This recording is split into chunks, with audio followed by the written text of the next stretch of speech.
Ian Rappaport tweeting earlier, trade. Panthers are closing in on CJ Henderson, a cornerback.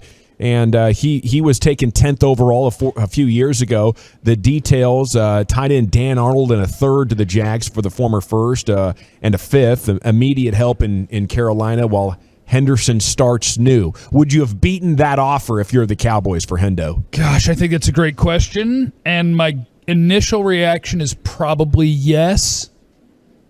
And you could beat that offer with the same offer, right? I mean, Dan Arnold is a journeyman tight end. You could say either Jarwin or Schultz and a 3 for CJ Henderson and a 5.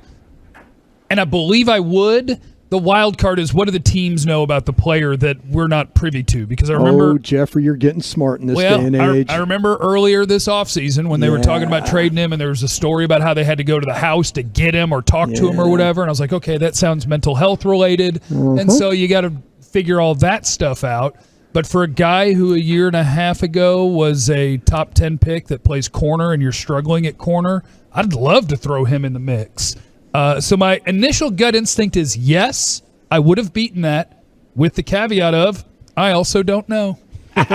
Sitting on the fence, baby. No, but I'll tell you what, you spelled it exactly right, because what you do is you have a player that absolutely the world has to be right for him to play.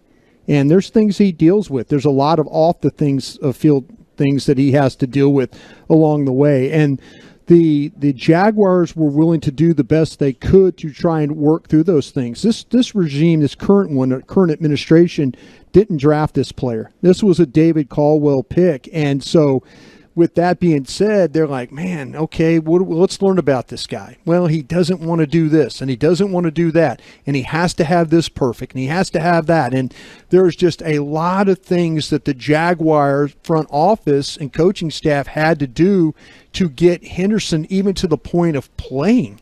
So I'm interested to see maybe the change in scenery.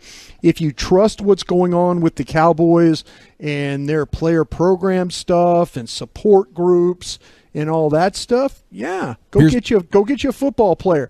But man, there is a lot to unpack with this young man the more I talk to people. My question, if I'm Steven or whoever be in charge of pulling the trigger, is he better than Diggs?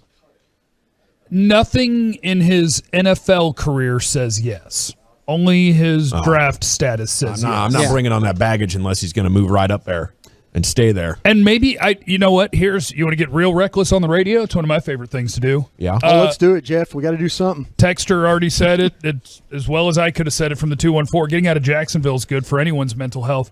I think Urban Meyer's a bad NFL coach. Okay. So I think maybe you do get relocated without knowing his exact scenario, but maybe you get relocated and you get away from the college coach who doesn't know how to do the NFL. But you just went to an old college coach. Well, yeah, but this old college coach isn't an idiot.